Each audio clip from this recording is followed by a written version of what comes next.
নমস্কাৰ সকলোকে পুনৰবাৰ আসাম জিকে বিদ্যাপীঠৰ নতুন এটা ভিডিঅ'ত স্বাগতম জনাইছোঁ। বন্ধু বান্ধৱীসকল, আমি যিটো আহিবলগীয়া আসাম পুলিচ সাব ইন্সপেক্টৰৰ জিকে সিৰিজ চলাই আছিলোঁ তাৰ নেক্সট ক্লাছটো লৈ আহিছোঁ। গতিকে ভিডিঅ'টো স্কিপ নকৰি শেষলৈকে চাব আৰু শেষত আপুনি নিজে কিমানটা শুদ্ধ উত্তৰ দিলে এইটো কমেণ্ট কৰি কমেণ্ট বক্সত জনাব। প্ৰথমটো প্ৰশ্ন, আহোম আৰু মোগলৰ মাজত হোৱা ইটাখুলিৰ ৰণৰ সময়ত আহোম সৈন্যৰ বৰফুকন কোন আছিল? তো ইয়াত কি কৰিব, 90% কি কৰিব, লাচিত বৰফুকনটো টিক কৰি থৈ আহিব। কিন্তু লাচিত বৰফুকন নহয়, এইটো কাৰেক্ট এনচাৰটো হ'ব অপশ্যন চি বা গ, দিহিঙীয়া ফুকন। দিহিঙীয়া ফুকন বা আপোনালোকে নামটো বেলেগকৈ পাব পাৰে, দিহিঙীয়া আহন বৰবৰুৱা বুলিও পাব পাৰে। দিহিঙীয়া ফুকনো আছিলে, তো ফুকন পদবীটো আছিলে আৰু বৰবৰুৱা পদবীটো আছিলে। তো দিহিঙীয়া আহন বৰবৰুৱা পাব পাৰে বা দিহিঙীয়া ফুকন বুলিও পাব পাৰে। যিটো পাব সেইটোৱে এনচাৰ দিব। নেক্সট প্ৰশ্ন, 1857 চনৰ বিদ্ৰোহৰ সময়ত মণিৰাম দেৱানৰ সৈতে ফাঁচি দিয়া পিয়লি বৰুৱাৰ প্ৰকৃত নাম কি আছিল? তো আমি জানো যে মণিৰাম দেৱানৰ লগত পিয়লি বৰুৱাক ফাঁচি দিয়া হৈছিল। এতিয়া তেওঁৰ প্ৰকৃত নামটো কি আছিলে? আৰু এছআই পৰীক্ষাত এনেকুৱা ধৰণৰ অকণ ভিতৰৰ প্ৰশ্নবিলাকে দিয়া দেখা পোৱা যায়। তো পিয়লি বৰুৱাৰ প্ৰকৃত নাম আছিলে অপশ্যন এটো হ'ব কাৰেক্ট এনচাৰ, মহেশ চন্দ্ৰ বৰুৱা। পিয়লি বৰুৱাৰ প্ৰকৃত নাম মহেশ চন্দ্ৰ বৰুৱা। আৰু মণিৰাম দেৱানৰ প্ৰকৃত নাম আছিলে মণিৰাম বৰভাণ্ডাৰ বৰুৱা। আৰু পিয়লি বৰুৱাৰ আছিলে মহেশ চন্দ্ৰ বৰুৱা। নেক্সট প্ৰশ্ন, তলৰ কোনজন কোচ ৰজাই কামৰূপক কোচ হাজো আৰু কোচ বিহাৰ নামৰ দুটা ভাগত বিভক্ত কৰিছিল? তো চাৰিটা অপশ্যনৰ পৰা কাৰেক্ট এনচাৰ হ'ব অপশ্যন বি, নৰনাৰায়ণ। নৰনাৰায়ণে 1581ত চিলাৰায়ৰ মৃত্যুৰ পিছত কোচ ৰাজ্য দুটা ভাগত ভাগ কৰিছিল। কোচ হাজো আৰু কোচ বিহাৰ নামেৰে দুটা ভাগত ভাগ কৰা হৈছিল। আৰু চনটো বহুত ইম্পৰ্টেণ্ট হৈ যায় 1581ত। নেক্সট প্ৰশ্ন, অসমৰ কোনটো পুৰাতাত্ত্বিক স্থানত মধ্যযুগৰ অৰ্থাৎ টেৰাকোটা সৰ্ববৃহৎ শৈল্পিক নিদৰ্শন পোৱা গৈছে? চাৰিটা অপশ্যন চাব, চাৰিটা অপশ্যনৰ পৰা ইয়াৰ কাৰেক্ট এনচাৰ হৈ যাব অপশ্যন চি, সূৰ্য পাহাৰ। সূৰ্য পাহাৰত মধ্যযুগৰ, দেওপাহাৰতো পোৱা গৈছে কিন্তু এইটো মধ্যযুগৰ নাছিলে। প্ৰশ্নটো ভালকৈ পঢ়ি ল'ব। এতিয়া বহুতে ক'ব যে দেওপাহাৰতো পোৱা গৈছে, আমবাৰীতো পোৱা গৈছে, গুৱাহাটীৰ আমবাৰীত, কিন্তু আমাৰ ইয়াত মধ্যযুগৰ বুলি উল্লেখ কৰি দিছে। তো মধ্যযুগৰ টেৰাকোটা আমি সূৰ্য পাহাৰত পাইছিলোঁ। নেক্সট প্ৰশ্ন,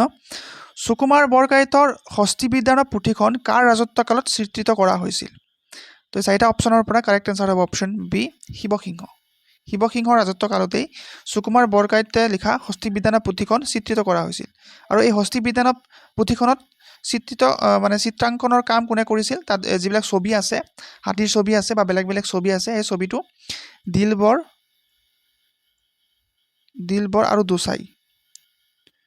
আৰু দোচাই নামৰ দুয়োগৰাকী ব্যক্তিয়ে তাত আঁকিছিল। নেক্সট প্ৰশ্ন, ব্ৰহ্মপুত্ৰ নদীৰ দক্ষিণ পাৰৰ উপনৈসমূহৰ ভিতৰত আটাইতকৈ দীঘল উপনৈ কোনখন? ব্ৰহ্মপুত্ৰ নদীৰ দক্ষিণ পাৰৰ উপনৈসমূহৰ ভিতৰত আটাইতকৈ দীঘল উপনৈটোৰ নাম সুধিছে। তো ইয়াৰ কাৰেক্ট এনচাৰ হ'ব অপশ্যন বি, কপিলী। কপিলী হৈছে ব্ৰহ্মপুত্ৰ দক্ষিণ পাৰৰ আটাইতকৈ ডাঙৰ উপনদী। নেক্সট প্ৰশ্ন, অসমৰ কোনখন জিলাত সৰ্বাধিক পৰিমাণৰ চূণ পাথৰ অৰ্থাৎ লাইমষ্টোনৰ ভাণ্ডাৰ পোৱা যায়? তো অপশ্যন ডিমা হাছাও, কাৰ্বি আংলং, তিনিচুকীয়া, কোকৰাঝাৰ। তো চাৰিটা অপশ্যনৰ পৰা ইয়াৰ সঠিক উত্তৰ হ'ব অপশ্যন বি, কাৰ্বি আংলং। কাৰ্বি আংলঙৰ যিটো দিল্লাই নামৰ ঠাই আছে, দিল্লাই, তো তাত আটাইতকৈ বেছি চূণশিল বা লাইমষ্টোনৰ ভাণ্ডাৰ পোৱা যায়। নেক্সট প্ৰশ্ন, কাৰ ৰাজত্বকালত ভাৰতৰ অসামৰিক সেৱা অৰ্থাৎ চিভিল ছাৰ্ভিচৰ সূচনা হৈছিল? বৰ্তমান যিটো আমাৰ UPSC আৰু আমাৰ অসমত হ'লে APSC, তো সেইটো কাৰ ৰাজত্বকালত বা কাৰ শাসনকালত হৈছিলে? অভিয়াছলি ব্ৰিটিছৰ সময়তে হৈছিলে। তো Warren Hastings, Lord Wellesley, Lord Cornwallis নে লৰ্ড ডেলহাউজি? তো ইয়াৰ কাৰেক্ট এনচাৰ হ'ব option C, Lord Cornwallis. Lord কৰ্ণৱালিছৰ শাসনকালতেই ভাৰতত চিভিল ছাৰ্ভিচৰ সূচনা হৈছিল। আৰু সেইটো কাৰণে লৰ্ড কৰ্ণৱালিছক ফাদাৰ অফ চিভিল ছাৰ্ভিচ বুলি জনা যায়। এতিয়া প্ৰশ্ন আহিব পাৰে যে ফাদাৰ অফ চিভিল ছাৰ্ভিচ বুলি কাক জনা যায়? তেতিয়াহ'লে হ'ব লৰ্ড কৰ্ণৱালিছ। নেক্সট প্ৰশ্ন, 1916 চনৰ ঐতিহাসিক লক্ষ্ণৌ চুক্তি, লক্ষ্ণৌ পেক্টত কংগ্ৰেছৰ সভাপতি কোন আছিল? তো যেতিয়া লক্ষ্ণৌ পেক্ট হৈছিলে, তো তাত সভাপতি কোন আছিল সেইটো সুধিছে।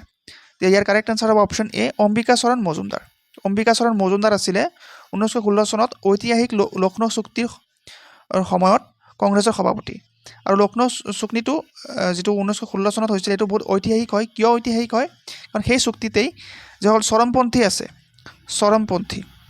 মই লিখি দিছোঁ, প্ৰশ্নত অহাৰ বহুত চান্স আছে, চৰমপন্থী আৰু নৰমপন্থী দুটা শব্দ চাগে শুনিছে। চৰমপন্থী নৰমপন্থী পুনৰ একত্ৰীকৰণ হৈছিল। কাৰণ চৰমপন্থী আৰু নৰমপন্থী লাল বাল পাল আমি যে পাইছিলোঁ লাল বাল পাল বাল গংগাধৰ তিলক বিপিন চন্দ্ৰ পাল লালা ৰাজপথ ৰায় তো তেওঁলোকৰ আছিলে চৰমপন্থী আৰু নৰমপন্থীও আছিলে যিসকল গান্ধীজীৰ লগত আছিল তো তেওঁলোক আছে নৰমপন্থী তো চৰমপন্থী আৰু নৰমপন্থী ভাঙি গৈছিলে মানে বেলেগ বেলেগ হৈছিল ছেপাৰেট হৈ গৈছিলে আৰু কিমান চনত ছেপাৰেট হৈছিলে 1907 যিটো চুৰাট স্প্লিট হৈছিলে চুৰাট স্প্লিটত ছেপাৰেট হৈ গৈছিলে আৰু পিছত 1916 চনত পুনৰ আকৌ একত্ৰীকৰণ হৈছিলে এই লক্ষ্ণৌ চুক্তিত আৰু সেইটো সময়ত কংগ্ৰেছৰ সভাপতি আছিল অম্বিকা চৰণ মজুমদাৰ নেক্সট প্ৰশ্ন সংবিধানৰ কোনটো অনুচ্ছেদৰ অধীনত ৰাষ্ট্ৰপতিয়ে আৰ্থিক জৰুৰীকালীন অৱস্থা অৰ্থাৎ ফাইনেন্সিয়েল ইমাৰ্জেঞ্চি ঘোষণা কৰিব পাৰে তো চাৰিটা অপশ্যন চাব চাৰিটা অপশ্যনৰ পৰা কাৰেক্ট আনচাৰ হ'ব অপশ্যন চি অনুচ্ছেদ 360 আৰ্টিকেল 360 মতে ৰাষ্ট্ৰপতিয়ে ভাৰতবৰ্ষত জৰুৰীকালীন অৱস্থা অৰ্থাৎ ফাইনেন্সিয়েল ইমাৰ্জেঞ্চি লগাব পাৰে যিটো এতিয়ালৈকে এবাৰো লগা নাই 1991 মানত বা 92 মানত এইটো এটা চিটুৱেশ্যন আহি গৈছিলে কিন্তু আল্টিমেটলি লগা নাইকিয়া তো এই আৰ্টিকেলটো মনত ৰাখিব ফাইনেন্সিয়েল ইমাৰ্জেঞ্চিৰ আৰ্টিকেল হৈছে 360 নেক্সট প্ৰশ্ন ভাৰতীয় সংবিধানৰ চৰকাৰী ভাষা সম্পৰ্কীয় ব্যৱস্থাসমূহ কোনটো তপচিলত অৰ্থাৎ শিডিউলত অন্তৰ্ভুক্ত কৰা হৈছে অফিচিয়েল লেংগুৱেজ কোনটো শিডিউলৰ আণ্ডাৰত আছে বা তপচিলৰ আণ্ডাৰত আছে সেইটো কৰিছে তো এই চাৰিটা অপশ্যনৰ পৰা কাৰেক্ট আনচাৰ হ'ব অপশ্যন বি অষ্টম তপচিল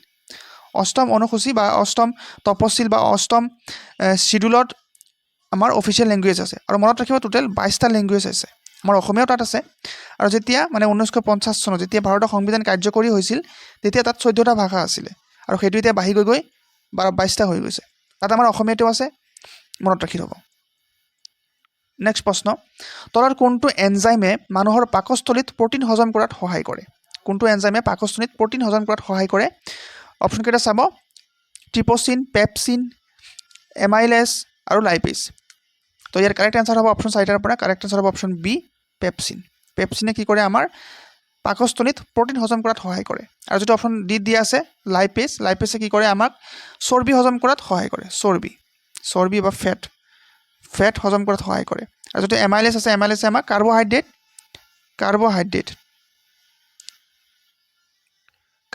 ভাঙাত সহায় কৰে আৰু ট্ৰিপচিনে কিহত সহায় কৰে আপুনি এইটো কমেণ্ট বক্সত জনাই দিব নেক্সট প্ৰশ্ন কৃত্ৰিম উপগ্ৰহত বিদ্যুতৰ প্ৰধান উৎস হিচাপে তলৰ কোনটো ব্যৱহাৰ কৰা হয় কৃত্ৰিম উপগ্ৰহত বিদ্যুতৰ প্ৰধান উৎস হিচাপে কোনটো ব্যৱহাৰ কৰা হয় অবভিয়াছলি অপশ্যন এটো হ'ব কাৰেক্ট আনচাৰ সৌৰকোষ বুজি পাইছে ন সোলাৰ আমি যিটো সোলাৰ বুলি কওঁ সোলাৰ তাতৰ কাৰেণ্ট কোনো নিব নোৱাৰে বা বিদ্যুৎ নিব নোৱাৰে তো অবভিয়াছলি তাত সোলাৰটো ইউজ কৰা হ'ব তো একদম সহজ প্ৰশ্ন বাকি অপশ্যনখিনি চালে এখন ভয় লাগে যিবিলাক শব্দ দিয়া আছে কিন্তু চিম্পলি বস্তু এটা হয় তাত অবভিয়াছলি সৌৰকোষ ব্যৱহাৰ কৰা হ'ব বা সোলাৰ ব্যৱহাৰ কৰা হ'ব নেক্সট প্ৰশ্ন পৃথিৱীৰ ভিতৰতে আটাইতকৈ গভীৰতম হ্ৰদ ডিপেষ্ট লেক কোনটো পৃথিৱীৰ আটাইতকৈ গভীৰ হ্ৰদ মই হ্ৰদ বুলি কৈ আছোঁ গভীৰতম হ্ৰদ ডিপেষ্ট লেক কোনটো তো ইয়াত দিয়া আছে চুপিৰিয়াৰ হ্ৰদ বৈকাল হ্ৰদ কাস্পিয়ান সাগৰ নে ভিক্টৰিয়া হ্ৰদ তো ইয়াৰ কাৰেক্ট আনচাৰ হ'ব অপশ্যন বি বৈকাল হ্ৰদ যিটো বৈকাল হ্ৰদ আছে বা বৈকাল লেক আছে সেইটো পৃথিৱীৰ গভীৰতম হ্ৰদ আৰু এইটো ক'ত আছে এইটো আছে আমাৰ ৰাছিয়াত অৱস্থিত ৰাছিয়াৰ চাইবেৰিয়াত আছে আৰু বিশেষকৈ ইয়াৰ আপোনাৰ গভীৰতাটো সুধি দিব পাৰে এইটো হ'ব 1642 মিটাৰ 1642 মিটাৰ হৈছে ইয়াৰ গভীৰতা আৰু এইটো ৰাছিয়াৰ চাইবেৰিয়াত আছে আৰু বৈকাল হৈছে পৃথিৱীৰ ভিতৰতে আটাইতকৈ গভীৰতম হ্ৰদ নেক্সট প্ৰশ্ন ভাৰতৰ কোনটো গিৰিপথে অৰ্থাৎ মাউণ্টেইন পাছে শ্ৰীনগৰক লেহৰ সৈতে সংযোগ কৰে লেহ ক'ত আছে লাডাখত আছে লেহ লাডাখ তো লেহ লাডাখৰ লগত শ্ৰীনগৰত কোনটো গিৰিপথে বা মাউণ্টেইন পাছে কানেক্ট কৰে তো চাৰিটা অপশ্যন চাব চাৰিটা অপশ্যনৰ পৰা ইয়াৰ কাৰেক্ট আনচাৰ হৈ যাব অপশ্যন এ জজিলা পাছে শ্ৰীনগৰক লেহৰ সৈতে কানেক্ট কৰে আৰু এটা বস্তু মনত ৰাখিব এইটো NH1 আছে NH1ৰ মাজেদি গৈছে নেশ্যনেল হাইৱে 1ৰ মাজেদি গৈছে নেক্সট প্ৰশ্ন গোলকীয় অৰ্থনৈতিক মঞ্চত ব্যৱহৃত ব্ৰিক্স গোটৰ মূল 5খন প্ৰতিষ্ঠাপক দেশ কেইখন আছিল তো মুঠ 5খন দেশৰ নাম সুধিছে প্ৰতিষ্ঠাপক দেশ তো ব্ৰিক্স শব্দটোতে আছে নামকেইটা bricks B for Brazil, R for Russia, I for India, C for China, S for South Africa তো সেই মৰ্মে ইয়াৰ শুদ্ধ উত্তৰটো হৈ যাব option A Brazil Russia Bharat চীন আৰু দক্ষিণ আফ্ৰিকা তো এই 5খন দেশে হৈছে প্ৰতিষ্ঠাপক দেশ যদিও সাউথ আফ্ৰিকা 2010 চনত এড হৈছে হ'লেও তেওঁ ফাউণ্ডিং মেম্বাৰ হয় বা প্ৰতিষ্ঠাপক দেশ হয় তো এই পাঁচটা হৈছে ব্ৰিক্সৰ প্ৰতিষ্ঠাপক দেশ মনত ৰাখি থ'ব এই নামটোতে আছে ব্ৰিক্স শব্দটোতে আছে B for Brazil R for Russia I for India C for China S for South Africa next প্ৰশ্ন যেহেতু এছআই পৰীক্ষা হয় ন তো এনেকুৱা ধৰণৰ প্ৰশ্নবিলাকে দিয়ে অকণমানটো ভিতৰৰ পৰা দিব যেহেতু এছআই পৰীক্ষা হয় এইটো ফ'ৰ্থ গ্ৰেড পৰীক্ষা নহয় যে একদম ইজি প্ৰশ্নবিলাক দিব আৰু যদি আপোনালোকে আগতে পৰীক্ষা দিছে বা আগৰ প্ৰশ্নবিলাক দেখিছে তো অবভিয়াছলি আপোনালোকে জানে ইমান ইজি নিদিয়ে অকণমান ডেফথত দিব আৰু এইবাৰতো পোষ্টটো বহুত কম আছে তো প্ৰশ্নবিলাক অকণ টান দিয়াৰ বহুত চান্স আছে সেইকাৰণে আমি ভালকৈ প্ৰিপাৰেশ্যন কৰিব লাগিব আৰু আপুনি যদি মোৰ ভিডিঅ'বিলাক চাই তো গমেই পাব মই কেনেকুৱা ধৰণৰ প্ৰশ্নবিলাক আনো অকণমান ডেফথৰ বস্তুবিলাকে আনো তো ভালকৈ চাব আৰু পাৰিলে লিখি ৰাখিব নেক্সট প্ৰশ্ন আমি চাওঁ কোনো এটা কম্পিউটাৰৰ প্ৰগ্ৰেমত থকা ত্ৰুটি বা ভুল বাছনি কৰি তাক শুধৰোৱা প্ৰক্ৰিয়াটোক কাৰিকৰী ভাষাত কি বোলা হয় ছাপ'জ কিবা এটা কম্পিউটাৰত কিবা ভুল আছে তো সেই ভুলটো বিচাৰি তাক যিটো ৰিপেয়াৰ কৰা বা শুধৰোৱা সেই প্ৰক্ৰিয়াটোক কাৰিকৰী ভাষাত ইঞ্জিনিয়াৰিং লেংগুৱেজত কি বুলি কোৱা হয় তো বহুতে এইটো কনফিউজ হৈ যাব বা পৰীক্ষাত আহিলে স্কিপ মাৰি থৈ আহি যাব কিন্তু ইয়াৰ কাৰেক্ট এনচাৰ হ'ব অপশ্যন বি টু ডিবাগিং সেইটোক ডিবাগিং বুলি কয় তো মনত ৰাখি থ'ব ডিবাগিং মানে হৈছে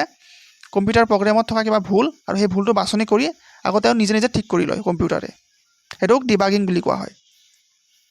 নেক্সট প্ৰশ্ন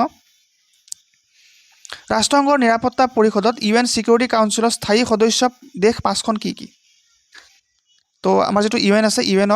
UNSC মানে নাম চাগে শুনিছে ইউনাইটেড নেশ্যনছ ছিকিউৰিটি কাউন্সিল তাত P5 কাণ্ট্ৰি P5 মানে পাৰ্মানেণ্ট 5 পাঁচটা পাৰ্মানেণ্ট দেশ আছে আৰু 10টা আছে নন পাৰ্মানেণ্ট 10টা আৰু 5টা হৈছে পাৰ্মানেণ্ট কাণ্ট্ৰি আৰু এই 10টা সময়ে সময়ে চেঞ্জ হৈ থাকে কিন্তু 5টা এইটো স্থায়ী হয় এইটো সদায় একেই থাকে তো এই 5টা কাণ্ট্ৰি কোন কোনটা সুধিছে তো ইয়াত এটা বস্তু ভুল হৈ আছে ইয়াত যুক্তৰাষ্ট্ৰ নহ'ব ইয়াত হ'ব ব্ৰিটেইন মানে গ্ৰেট ব্ৰিটেইন আৰু মই ব্ৰিটেইন বুলি লিখিছোঁ তো ইয়াত যুক্তৰাষ্ট্ৰ হৈ আছে অপশ্যনটো ভুল হৈ আছিলে তো ইয়াৰ কাৰেক্ট আনচাৰ অপশ্যন এটো হৈ যাব আমেৰিকা ফ্ৰান্স ৰাছিয়া চীন আৰু গ্ৰেট ব্ৰিটেইন ইয়াত টাইপিং কৰোঁতে যুক্তৰাষ্ট্ৰ বুলি আহি গ'ল ব্ৰিটেইনটো নাহিলে মই ব্ৰিটেইনটো লিখি দিছোঁ আৰু কৈও দিছোঁ আমেৰিকা ফ্ৰান্স ৰাছিয়া চীন আৰু ব্ৰিটেইন এই পাঁচটা হৈছে P5 কাণ্ট্ৰি মানে পাৰ্মানেণ্ট 5 কাণ্ট্ৰি নেক্সট প্ৰশ্ন বলৰ এছআই একক কি বলৰ এছআই একক হৈছে নিউটন অপশ্যন বিটো হ'ব কাৰেক্ট এনচাৰ ডাইৰেক্ট কুৱেশ্যন এইটো আৰু ভাবাৰ একো সময় নালাগে বা প্ৰয়োজন নাই বলৰ এছআই একক নিউটন আৰু অপশ্যন ডি যিটো দিয়া আছে জুল কিহৰ এছআই একক হয় জুল হৈছে শক্তিৰ এছআই একক হৈছে জুল আৰু ৱাট কিহৰ এছআই একক হয় ৱাট হৈছে পাৱাৰ ক্ষমতাৰ এছআই একক হৈছে ৱাট আৰু কিলোগ্ৰামটো এছআই একক নহয় এইটো ইউনিট হয় মেজাৰমেণ্ট ইউনিট তো বলৰ এছআই একক হৈছে নিউটন নেক্সট প্ৰশ্ন শিলভদ্ৰ কাৰ ছদ্মনাম আমি আছামিজ অসমীয়া সাহিত্যত পাইছোঁ শিলভদ্ৰ তো শিলভদ্ৰ কাৰ ছদ্মনাম সেইটো সুধিছে তো ইয়াৰ কাৰেক্ট আনচাৰ হ'ব অপশ্যন চি ৰেৱতী মোহন দত্ত চৌধুৰী হৈছে শিলভদ্ৰ হৈছে ৰেৱতী মোহন দত্ত চৌধুৰীৰ ছদ্মনাম আচল নামটো হৈছে ৰেৱতী মোহন দত্ত চৌধুৰী তেওঁক আমি কি বুলি জানো শিলভদ্ৰ বুলি জানো তো এইটো শিলভদ্ৰৰ ছদ্মনাম হয় আচল নামটো হৈছে ৰেৱতী মোহন দত্ত চৌধুৰী আৰু শেষতে মই আপোনালোকক জনাই দিওঁ যদি আপোনালোকৰ PDF লাগে য'ত টোটেল 3005 MCQ আছে উত্তৰৰ সৈতে য'ত ফুল চিলেবাছ কভাৰ কৰা হৈছে